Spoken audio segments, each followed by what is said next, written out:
দিবস তপসিয়াতে প্রথমে নিজের পার্টি অফিস সেখানে গেলেন, আপনারা স্বাধীনতা দিবসের পতাকা উত্তোলন করলেন এবং ফেরার পথে আপনাকে দেখা গেল ঋতব্রত বন্দ্যোপাধ্যায়ের শিবিরে। কি বলবেন? না না, বিষয়টা হচ্ছে যে স্বাধীনতা দিবস আমরা মমতা বন্দ্যোপাধ্যায়ের নেতৃত্বে সর্বভারতীয় তৃণমূল কংগ্রেস আমাদের তপসিয়াতে আমাদের তৃণমূল ভবনের সামনে আমাদের স্বাধীনতা দিবস উদযাপনের অনুষ্ঠান সাংসদ দোলা সেন, বিশ্বনাথ চট্টোপাধ্যায়, আমি এবং শাখা সংগঠনের একাধিক প্রধান এবং বিরাট জমায়েত ছিল। আমরা স্বাধীনতা দিবস ওখানে পতাকা উত্তোলন এবং আমাদের কর্মসূচি করার পর আমি ফিরছিলাম, আর ওটা আমার ফেরার রাস্তা, তো আমার নির্বাচনী কেন্দ্রও বটে, আমি ওখান দিয়ে যাতায়াত করি। তো আমি হঠাৎ দেখলাম যে মেট্রোপলিটনের যে গাড়িটির ভাড়া বছর তো দরজা খোলা, ওখানে কয়েকজন দাঁড়িয়ে পতাকা তোলার। তো আমি ওখানকার বিধায়ক আমার দলের নাম করে পতাকা তুলছে, তো আমি সেই জন্য সেখানে গাড়ি থেকে আচমকা নেমে পড়েছি। আমি নেমে পড়ে আমি আমার যে সহকর্মীরা ছিলেন আমি ওখানে ঢুকলাম। ওরা ছিলেন একটু আকস্মিক, একটা বিস্মিত তারা হলেন, বুঝতেই পারছিলাম তাদের প্রতিক্রিয়ায়। তো আমি বললাম যে আমি বিধায়ক এই এলাকায়, আমার দলের নাম করে পতাকা তোলা হচ্ছে, তাই আমি দাঁড়িয়ে গেছি। আমি তো ওখানে যাব বলে যাইনি, আমি ওখান থেকে ফিরছিলাম, আমি দাঁড়িয়ে গেছি, আর ওটা আমার যাতায়াতের রাস্তা ওই রুট দিয়ে গেলে। তো আমি ওখানে জাতীয় পতাকা শ্রদ্ধা জানালাম, ফুল দিলাম, শহীদদের শহীদ তর্পণে ফুল দিলাম। তো তারপরে আমি যখন বেরিয়ে যাব তখন ওখান থেকে আমাকে কোহিনুর ওদের ছাত্র নেতা ফুল এগিয়ে দিলেন, সুদীপ রাহা তাদের আমায় বললেন একটু বক্তৃতা দিতে হবে। তা আমি ভাষণ দিলাম যে এক হচ্ছে আমার পয়েন্ট হচ্ছে মমতা বন্দ্যোপাধ্যায়ের নেতৃত্বে তৃণমূল কংগ্রেস চলবে এবং মানুষের পাশে। দুই হচ্ছে যে আমরা গর্বিত যে আমরা স্বাধীন ভারতের নাগরিক, কিন্তু এই কেন্দ্রীয় সরকার বিজেপি এই সামাজিক আর্থিক স্বাধীনতাকে বিপন্ন করে তুলেছে, শ্রমিক, কৃষক, ছাত্র সমাজের সব গোটা দেশ চাপে পড়ে আছে। তিন হচ্ছে এই বিজেপির অনন্ত মহারাজ যেভাবে নেতাজিকে অপমান করেছেন, ওকে অবিলম্বে অ্যারেস্ট করতে হবে। তো সেগুলো স্বাধীনতা দিবসের যা বক্তৃতা হয় সেটা করে আমি সেখান থেকে বেরিয়ে এলাম। মানে স্বাভাবিকভাবে তৃণমূল ভবনের ঋতব্রত বন্দ্যোপাধ্যায়ের শিবিরে আপনাকে দেখা যাচ্ছে, এটা তো মানে প্রশ্ন হচ্ছে তাহলে কি আপনিও এবার ঋতব্রত বন্দ্যোপাধ্যায়ের শিবিরে? না, কোন আমি গেছিলাম দোলা সেন, বৈশ্বনাথ চট্টোপাধ্যায় আমাদের দলের অনুষ্ঠানে। তারপর বালির শিবিরের কে কি করছে এখন, যেহেতু আমাদের দলের নাম করে করছে, আর আমি ওখানকার বিধায়ক, তো যাওয়ার সময় আমি দেখি যে কয়েকজন দাঁড়িয়ে আছেন এবং তারা আমার পরিচিত মুখ। তো আমি আচমকাই গাড়ি থেকে নেমে, তার সঙ্গে তো কোনো শিবিরের নয়, আমি তো ওখানে গিয়ে বলছি মমতাদির নেতৃত্বে তৃণমূল কংগ্রেস চলছে, তোরা তো সেটা বলছেন না বলেই বিরোধ। তো ফলে আমি কেন ওদের সঙ্গে যেতে যাবো? আমি তো বিজেপিকে অ্যাটাক করছি, কেন্দ্রের বিজেপিকে, রাজ্যের বিজেপিকে, অনন্ত মহারাজের অ্যারেস্ট চাইছি, আর ওরা তো বিজেপির বি টিম। ফলে এর সঙ্গে আমার ওদের মঞ্চে যাওয়া বা ওদের সঙ্গে যাওয়ার কোনো সম্পর্ক নেই। আমার পরিষ্কার কথা, আমার কনস্টিটিউয়েন্সিতে তৃণমূল কংগ্রেসের নাম করে পতাকা তোলা হচ্ছিল স্বাধীনতা দিবসের। আমি ঘটনাচক্রে ওখান দিয়ে ফিরছিলাম, আমি দাঁড়িয়েছি, আমার মনে হয়েছে এখানে আমার কেন্দ্র, আমার দলের নাম করে পতাকা তোলা হচ্ছে, আমি বিধায়ক হিসেবে আমি 100 বার দাঁড়াবো, আমি এখানে সেখানে দাঁড়িয়েছি। তাদের আমি অনেককে বিস্মিত দেখেছি ইত্যাদি। দুটো জিনিস আমি শুধু বলবো, একটা পতাকা তোলার অনুষ্ঠান শহীদ, তাদের অনেককে আমি দেখলাম জুতো পরে আছেন, তার মানে জুতো পরে থাকবেন, এটা রুচির ব্যাপার। আর দুই হচ্ছে, আর একটা জিনিস হচ্ছে ওদের ওই 5-6 জন নেতা আর 2-1 স্টাফ আর 2-1 সিকিউরিটি গার্ড, একটা লোক নেই। আমার সঙ্গে তার থেকে বেশি ছেলে ছিল যে এইভাবে। আর ওখানে তপসিয়া তো ওখানে মানে বিরাট ছাত্র যুব বিভিন্ন শাখা সংগঠন, সংখ্যালঘু যত সেল আছে, শিক্ষক, একটা হই ব্যাপার।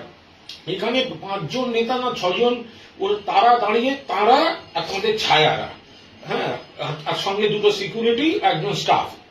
এইটা নিয়ে কি করছেন ওরা? এত দলেরও মানিজ্জত যায় না, যারা ওই পাড়ায় দেখছেন ওই এলাকার কেউ নেই, কিচ্ছু নেই, এত কম লোক নিয়ে করে। আমাকে বলতে পারতেন লজ্জায় যে আপনাদের এই 21শে জুলাইয়ের মতো প্লাস্টিকের চেয়ারের হাল, তা আমাদের বলতে পারতেন, আমরা অন্তত দলের মর্যাদা রাখতে 4টি ছেলেকে আমরা অনুরোধ করতাম। তাও ভাগ্যিস আমি ওখানে গেছি, তাতে অন্তত 4টে লোক দাঁড়িয়েছে। আর আমার তো মনে হয়েছে ওনারা আমাকে যেভাবে সহযোগিতা করেছেন, মানে এত সুন্দরভাবে সহযোগিতা করেছেন, যেভাবে ফুল দিয়েছেন আমি যাতে ফুল দিতে পারি, যেভাবে বক্তৃতা করতে দিয়েছেন, অ্যানাউন্স করে দিয়েছেন, তাতে মন থেকে ওরাই আমায় বিরোধী দলনেতা মানছেন, অন্য কাউকে মানছে না। এসব বালিশ ফালিশ চলে না, ওরা মন থেকে কম্পালশন একটু থাকতে হয়। আমি আর একটা কাজ করে এলাম, আমি ওনাদের বললাম যে মমতাদির লেখা অনেক বই আর আমাদের অনেক জিনিসপত্র ওখানে আছে, এলামি যখন আমি বলে যাচ্ছি জিনিসগুলো তো এখানে রাখা যাবে না, নিতে হবে। তো ওনারা বললেন যে ওখানে যে কর্মচারী ওখানে আছে তাদেরকেও বলে দিলেন, বললেন ওকে বলে দেওয়া হচ্ছে সব এক জায়গায় রাখা থাকবে, তোমার যেদিন সুবিধা হবে তুমি সেগুলো নিয়ে যেতে পারো। তো আমি যে কোনো দিন আবার যাবো, ওখানে এক কাপ চা খেয়ে জিনিসপত্রগুলো নিয়ে আসবো। যেভাবে ঋতব্রত বন্দ্যোপাধ্যায় পন্থী শিবিরের দুই ছাত্রনেতা এবং যুবনেতা কোহিনুর এবং সুদীপ রায় যে সৌজন্যতা আপনার সঙ্গে দেখান, তাতে কি মনে হয় তাদের গতি ঠিক থাকবে? না, আমি জানি না, কারণ ওখানে সিনিয়রদের মধ্যে অরূপ রায় ছিলেন, যথেষ্ট সৌজন্যমূলক ব্যবহার করেছেন। বিপ্লব মিত্র ছিলেন, বিপ্লবদার সঙ্গে আমার অত্যন্ত সুসম্পর্ক, দীর্ঘদিনের সুসম্পর্ক। চন্দ্রিমাদি বক্তৃতা আমায় দেখে কিছুক্ষণের জন্য থেমে গেছিল। তারপরে এই পাশে মানে আরো স্নেহাশিস চক্রবর্তী আরেকবার মাটির দিকে তাকিয়ে বক্তৃতা করে গেলেন পায়ে জুতো পরে। আমি কমিউনিটিকে বললাম, এসব কি হচ্ছে, জুতো পরে পতাকা তোলার পাশে দাঁড়িয়ে বক্তৃতা থামা, তো কি করে থামাবে সর্বজ্ঞানী বড় নেতা। তো এখন এই ধরনের, কিন্তু বাট সব সিনিয়ররাও, বিপ্লব রায়, বিপ্লব আমাদের বিপ্লব মিত্র, অরূপ দা, সকলের সঙ্গে তো সৌজন্যমূলক। এবার রাজনৈতিক বিতর্ক, ওনারা কোনো কম্পালশনে বলছেন দলকে মানি না, মমতা দিকে মানি না, আর আমি হচ্ছি মমতা দি মানেই তৃণমূল। তো সেটা আমি তো মাইকেই প্রকাশ্যে বলেছি, এবং সেটা বলতে ওনারা আমার যেভাবে সহযোগিতা করেছেন, আমি নিশ্চিত যে বিধানসভায় আমার পারফরমেন্স দেখার পর ওনারাও মন থেকে জানেন যে এই হচ্ছে আসল বিরোধী নেতা, সব বালিশ চাটন দিয়ে হবে না। একটু অন্য প্রসঙ্গে আসি। লালকেল্লায় ভাষণ দিতে গিয়ে প্রধানমন্ত্রী বলেছেন, গত 12 বছরে 25 কোটি ভারতীয় দরিদ্র সীমা অতিক্রম করতে পেরেছে। এটাই বিকশিত ভারতের দিকে এগোনোর সোপান। 2047 সালে পূর্ণ বিকশিত ভারত প্রস্তুত হবে। দেখুন, উনি সবসময় একটা ভবিষ্যৎ ঝুলিয়ে রাখেন। আজকের বাস্তব হচ্ছে শব্দের জাগলারিতে বলেছিলেন বিশ্বের মধ্যে তৃতীয় বৃহত্তম অর্থনীতি, সেটা দেখা যাচ্ছে ষষ্ঠ, এবং ক্রমশ সেটা বিপজ্জনক। সাধারণ মানুষ মানে প্রধানমন্ত্রী বা সরকার যেসব শব্দ বলছেন, জাগলারি করছেন, সাধারণ মানুষের দৈনন্দিন জীবন, শ্রমিক, কৃষক, যুবক, যুবতী, ছাত্র, তাদের সঙ্গে মিলছে না। কারণ তারা সামাজিক অর্থনৈতিকভাবে ব্যাপক চাপে পড়ে রয়েছেন। দেশের সর্বনাশ করে দিচ্ছে বিজেপির এই আর্থিক এবং সামাজিক নীতিগুলি। ফলে এইগুলো যে উনি বলছেন সেগুলো পুরোদস্তুর শব্দের জাগলারি, এবং এতদিন ধরে দেশকে যারা যে জায়গায় দাঁড় করিয়েছিল, এই উদাহরণ রাষ্ট্রায়ত্ত সংস্থা, এই সংস্থা তো, এই কেন্দ্রীয় সরকার তো সেগুলোকে সব মানে ধ্বংস করে দিচ্ছে, বেকার বাড়ছে, নতুন নতুন প্রজন্ম তারা তাদের ভবিষ্যৎ এমন ভাবে অনিশ্চিত করছে যে তারা বিক্ষোভে নেমে পড়েছে। দেশটাকে ধর্মের ভিত্তিতে একটা মানে রুটি কাপড়া আর মাকানের বদলে ব্যাপারটাকে একটা ধর্মের ভিত্তিতে যেন একটা ভাগ করার, একটা মেরুকরণের একটা চেষ্টা হচ্ছে। এটা প্রধানমন্ত্রীর ওই সাজানো জাগলারি করা যে বক্তৃতা, তার সঙ্গে সারা ভারতবর্ষে মানুষের দৈনন্দিন জীবনের অভিজ্ঞতা, সেটা কিন্তু একদম বিপরীত। প্রধানমন্ত্রীর পর আমরা দেখলাম কলকাতায় রেড রোডে ভাষণ দিয়েছেন মুখ্যমন্ত্রী শুভেন্দু অধিকারী। রাষ্ট্রবাদী শুভেচ্ছা জানিয়েছেন। তিনি বলেছেন যে 2047 সালে বিকশিত ভারত গড়া তখনই সম্ভব হবে যখন আমরা বিকশিত পশ্চিমবঙ্গে গড়ে তুলতে পারবো। আমাদের সরকারের লক্ষ্য পশ্চিমবঙ্গে আগের মতো গড়ে তোলা। পশ্চিমবঙ্গ যে এখানে রাজ্য সরকার যেসব কথাবার্তা বলছেন, ওনারা করেছেনটা কি? তারা তো মূলত 2-3টে কাজ করে যাচ্ছেন। একটা হচ্ছে তৃণমূল কংগ্রেসকে ধমক, চমক, অ্যারেস্ট, হয়রানি, একমাত্র এটা হচ্ছে কাজ। আর একটা বি টিম তৈরি করে তাদের পুলিশের ব্যাকিং দেয়া। 2 নম্বর হচ্ছে মমতা বন্দ্যোপাধ্যায় যে কাজগুলো করে গেছেন তার নাম বদল করা। কন্যাশ্রী সারা বিকশিত বাংলা, সারা পৃথিবীতে অন্য রাজ্য নকল করলো, রাষ্ট্রসংঘ পুরস্কার দিচ্ছে। সেটাকে ওনারা Shri out, Ratna in, but দিদি অলওয়েজ।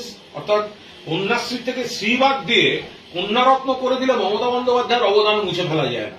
নাম বদল আর রং বদল, এর ওপর দাঁড়িয়ে আছেন আর 47-এর গল্প শোনাচ্ছেন। মমতা বন্দ্যোপাধ্যায়ের সময় এত পরিকাঠামোর কাজ হয়েছে, এত সামাজিক স্কিম হয়েছে, এবং সেগুলো সারা ভারতবর্ষে কেন্দ্রীয় সরকারের রিপোর্টে বিভিন্ন ডিপার্টমেন্টের কাজ প্রথম, দ্বিতীয়, তৃতীয় পুরস্কার নিয়েছে। ডাবল ইঞ্জিন সরকারগুলো পারেনি। ফলে সেই দিকেই বাংলা আবার জগত সভায়, ভারত সভায় শ্রেষ্ঠ আসনের দিকে যাচ্ছিল। তো সুতরাং নতুন করে কি করবেন? মমতা বন্দ্যোপাধ্যায়ের কাজগুলোই আগে অব্যাহত রাখুন। আজকেও ফের সুমিত রায়কে জিজ্ঞাসাবাদ চলছে ভবানী ভবনে। ডেবরার চাকরি প্রতারণা মামলা, এই নিয়ে শুধু ডেবরা মামলাতেই টানা 4 দিন জিজ্ঞাসাবাদ চলছে। বীরভূমে টুলু মামলায় এবার ল্যান্ড দপ্তরের আধিকারিক গ্রেপ্তার। ডিসিআর দুর্নীতিতে জড়িত থাকার অভিযোগে মহকুমার আধিকারিককে গ্রেপ্তার করেছে পুলিশ। একই সঙ্গে টুলুর একাধিক আত্মীয়ের বাড়িতেও সকাল থেকে তল্লাশি চলছে। আইনের ব্যাপার, পুলিশ বা তদন্তকারী এজেন্সি গোটাটা দেখছেন। ফলে এর উপর দাঁড়িয়ে কোনো রকম কোনো রাজনৈতিক মন্তব্য করবে না।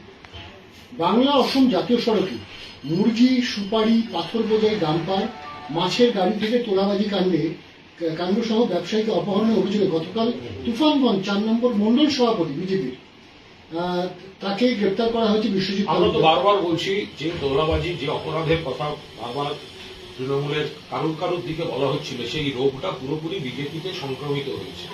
তাদের তৎকাল বিজেপি শুধু নয়, আদি বিজেপি তো অনেকের, কিন্তু একটা তাড়াহুড়ো একটা খাই খাই একটা ভাব এসছে। তো সুতরাং সেই জায়গায় দাঁড়িয়ে এতটাই রোগটা বেড়েছে যে একেবারে শ্রমিক ভট্টাচার্য থেকে জিতেন্দ্র তেওয়ারি পর্যন্ত দলকে সতর্ক করতে হচ্ছে। তার কারণ একটা 2 মাসের ক্ষমতায় আসা, 3 মাসের ক্ষমতায় আসা দল তাদের শীর্ষ নেতাদের বলতে হচ্ছে যে এত তোলাবাজি এইভাবে হতে পারে না ইত্যাদি। তার মানে দলের ভেতরে বিপদটা কোথায় গিয়ে পৌঁছেছে সেটা একদম ওপর মহল থেকে তলা অব্দি যাচ্ছে। তলায় অ্যারেস্ট হচ্ছে, তলায় কেউ তোলাবাজি করলে অ্যারেস্ট হচ্ছে, বিজেপিরও ধরা যাক বিজেপির অ্যারেস্ট হয়েছে, কিন্তু বড়রা তো সব আবার ভালো তৃণমূল সেজে বিজেপির কোলে দোল খেতে যাচ্ছেন, তাদের অ্যারেস্টটা কে করবে?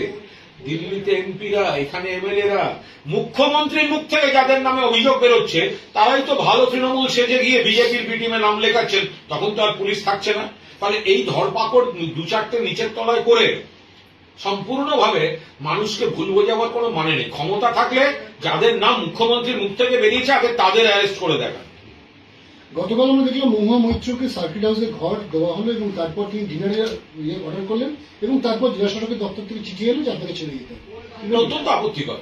মহুয়া মৈত্র তিনি মাননীয় সাংসদ, তিনি যেখানে গেছেন সার্কিট হাউস, সেখান থেকে এইভাবে এটা কোনো রুচিশীল ব্যাপার হচ্ছে? মহুয়াকে ওখান থেকে বার করা হয়েছে। গতকাল থেকে আজ পর্যন্ত উত্তর কলকাতায় আমাদের লিডারদের, যারা জেলা স্তরের এবং রাজ্য স্তরের, তাদের একাধিক থানা ডেকে পাঠিয়ে 5-6 ঘন্টা করে বসিয়ে রাখছে। একটা হয়রানির টেন্ডেন্সি, যে একটা মহল তৈরি করে দেয় তোমরা মমতা বন্দ্যোপাধ্যায়ের নেতৃত্বে তৃণমূল করলে এই হয়রান এগুলো চলবে। এইটা হচ্ছে বক্তব্য। মিথ্যা মামলা, গ্রেপ্তার, হয়রানি, বসিয়ে রাখা, ঘর থেকে বার করে দেওয়া, এগুলো বাংলা জুড়ে চলছে। আজ 15ই আগস্ট গতকাল রাজ্য তৃণমূল যুব কংগ্রেসের কার্যনির্বাহী সভাপতি তাকে মানিকতলা থানা 6 ঘন্টা বসিয়ে রেখেছে অকারণ। আবার সেই বসে থাকতে থাকতে চিতপুর থানার ফোন এসছে যে আজকে আবার তাকে চিতপুর থানায় ডাকা হয়েছে। আর একজন সুব্রজিৎ হাজরা, আমাদের জেলার অন্যতম যুব নেতা, তাকে আরেকটা থানা ডাকছে, আরেকজন নেতা তাকে আরেকটা থানা ডাকছে। এগুলো হচ্ছেটা কি? মহুয়াকে ঘর থেকে বার করে দেয়া, সার্কিট হাউস থেকে বার করে দেয়া, আমাদের নেতাদের থানায় ডেকে ডেকে হয়রান করা, ভয় দেখানো, এই করে মমতা বন্দ্যোপাধ্যায় সৈনিকদের থামিয়ে রাখা যাবে। আজকে অভয়ের মা তিনি প্রাক্তন মুখ্যমন্ত্রী মমতা বন্দ্যোপাধ্যায়কে আক্রমণ করেছেন। তিনি বলছেন যে পানিহাটিটা পুরো বিক্রি করে দিয়েছে নির্মল ঘোষ। এগুলো সাজানো কথা উনি বলছেন। অভয়ার মৃত্যুতে আমরা সবাই শোকাহত, সবাই প্রতিবাদ করেছি, কিন্তু সোমবার এক কথা, মঙ্গলবার এক কথা, বুধবার এক কথা, বৃহস্পতিবার এক কথা, রাজনৈতিক দল বা বিভিন্ন সংগঠনের প্রভাবে এটা হচ্ছেটা কি? যদি নির্মল ঘোষ দোষী হন, কোথাও গন্ডগোল থাকে, তো সিবিআই অ্যারেস্ট করেনি কেন এতদিন? আবার যেটা শোনা যাচ্ছে, এত কিছু বলা হলো, তাও অনিয়ম, তথ্য প্রমাণ, বিরাট কেলেঙ্কারি, শোনা যাচ্ছে তিনি নাকি কালকে ওই কেসটাতে বেল পেয়ে গেছেন, অন্য কেস দিয়ে তাকে আটকে রাখা হয়েছে। তা এত যদি অপরাধ হয়ে থাকে, তার তথ্য প্রমাণ ছাড়া একজনকে আপনারা দায়ী করবেন, হাইপ তুলবেন, কালিমালিপ্ত করবেন, ডিম মারবেন, পুলিশ গুন্ডাদের সাজিয়ে দেবে সামনে, এটা হচ্ছেটা কি? তার জামিনের খবর যদি সত্য হয়, তো তাহলে যার বিরুদ্ধে কিছুই নেই, যদি প্রথম দিনেই কেউ জামিন পেয়ে যান, তো তাকে যার যা ইচ্ছা হবে নিজেদের পলিটিক্যাল ন্যারেটিভে আক্রমণ করে যাবেন। এটা কি করে হতে পারে? মনে রাখবেন, 3খানা কোর্ট গোটা কেসটা মনিটর করেছে। 1 ট্রায়াল কোর্ট, 2 হাইকোর্ট, 3 হচ্ছে সুপ্রিম কোর্ট। তো এই অভয়ার আত্মীয়রা বা যারা, তারা তো সমস্ত কিছু বলার সুযোগ পেয়েছে। তো তারপরেও যদি সিবিআই অ্যারেস্ট না করে থাকে, তারপরেও আপনাদের রাগ আছে বলে, এলাকার রাজনৈতিক প্রতিদ্বন্দ্বী বলে আপনারা কাউকে তৃণমূলের গায়ে স্ট্যাম্প আছে বলে আক্রমণ করে যাবেন, এটা কি করে হতে পারে? শেষ প্রশ্ন, নির্ভয় মাই বলছে অন্যায় যারা করবে তারা ধরা পড়বে, সাথে সাথে আমরাও যেন অন্যায় না করি। ডিম ছোড়া প্রসঙ্গে বলছেন, কোনো অন্যায় না করি, এই যে ডিম ছোড়া হলো, পুলিশ তাদের হেফাজতে নিয়েছে, প্রশাসন শাস্তি দেবে, সেটা মানুষকে হাতে তুলে নেবে। উনি হয়তো হার্ট অ্যাটাক করে যেতে পারেন, তখন কি হবে? আমরা প্রমাণ কোথায় পাবো? না, এটা তো এই কথাগুলো তো আমরা বলছি তো বারবার যে নির্মল ঘোষ তাকে অ্যারেস্ট করা হয়েছে। আমি নির্মল ঘোষের পক্ষে বিপক্ষে একটি শব্দ বলবো না, কিন্তু ব্যক্তি পুলিশ কাস্টাডিতে আছে, তাকে পুলিশ সাজিয়ে দিচ্ছে, একদম ছবি তোলা সাজিয়ে দিচ্ছে। সরকারি প্রেমিসেসে ঢুকে বাইরে গুন্ডারা ইট মারছে, আক্রমণ করছে। একটা 80 বছর বয়সী একজন মানুষকে যে কোনো ঘটনা ঘটে যেতে পারত। আমরা তো এগুলো বারবার বারণ করছি, পুলিশের গায়ে তো ডিম পড়ছে, তাহলে পুলিশ তাদেরকে অ্যারেস্ট করছে না কেন? এটা তো জানে আমরা একটা মামলা দিয়েছি, যে মামলায় আমরা কিছু করতে পারবো না মেলাইন করা ছাড়া। ফলে আগে ওই ডিম মারা, অপমান করা, সামাজিক হিউমিলিয়েশন, এইগুলো শুধু করিয়ে দেওয়া হচ্ছে। আর অভয়ার মাকে আমি প্রশ্ন করব যে আপনি তো মেয়ের মৃত্যুকে হাতিয়ার করে বিধানসভা অব্দি চলে গেলেন, তারপরে বারুইপুর থেকে আরম্ভ করে যে এনআরএস এর যে নার্সের রহস্য মৃত্যু, এতগুলো এবার প্রশ্ন উঠছে, কই আপনাকে তো প্রশ্ন তুলতে দেখছি না, আপনি তো এখন মাননীয় বিধায়ক। আপনার অভয়ার মৃত্যুর উপর দাঁড়িয়ে আপনার বিধানসভা পৌঁছানো হয়ে গেছে, এবার বিধায়কের দায়িত্ব পালন করুন। তাহলে এই এনআরএস এর যে নার্সের মৃত্যু বা গত 2 মাসে যে এতগুলি ধর্ষণ, শ্লীলতাহানি, হত্যা, কই আপনার তো কোনো স্টেটমেন্ট খুঁজে পাওয়া যাচ্ছে না। তো এবার বিধায়ক হিসেবে তো একটু দায়িত্ব পালন করতে হবে নাকি? আমাদের শেষ প্রশ্ন, আজকে আমরা দেখলাম তাপস রায়ের সাথে আপনার রাস্তায় দেখা হলো, স্বাধীনতা দিবসে রাজনৈতিক সৌজন্য বিনিময় হলো। নমস্কার। না না, আমি তো ওই গোয়া, আমি ইয়েতে ওই সেন্ট্রাল এভিনিউর একটা প্রোগ্রামে গেছিলাম, হকার্স ইউনিয়নের পতাকা উত্তোলন। ওখান থেকে আমি উল্টোডাঙ্গার দিকে আসছিলাম, খান্নার আগে হরিশার হাটের কাছে রাস্তাটা আটকে গেছিল, কারণ ওরা পতাকা তুলছিল, গাড়ি আটকে গেছিল। ঠিক তারপরে দেখি ওপাশ থেকে মন্ত্রী তাপস রায় হেঁটে আবার তার গাড়িতে ফিরছে। এবার চোখাচোখি হয়ে গেল। তাপসদা তিনি আমার সিনিয়র, একসঙ্গে রাজনীতি করা মানে সুসম্পর্ক বলাটাই ভালো, হয়তো রাজনৈতিক পজিশন আলাদা বা যোগাযোগ এখন তো হয় না।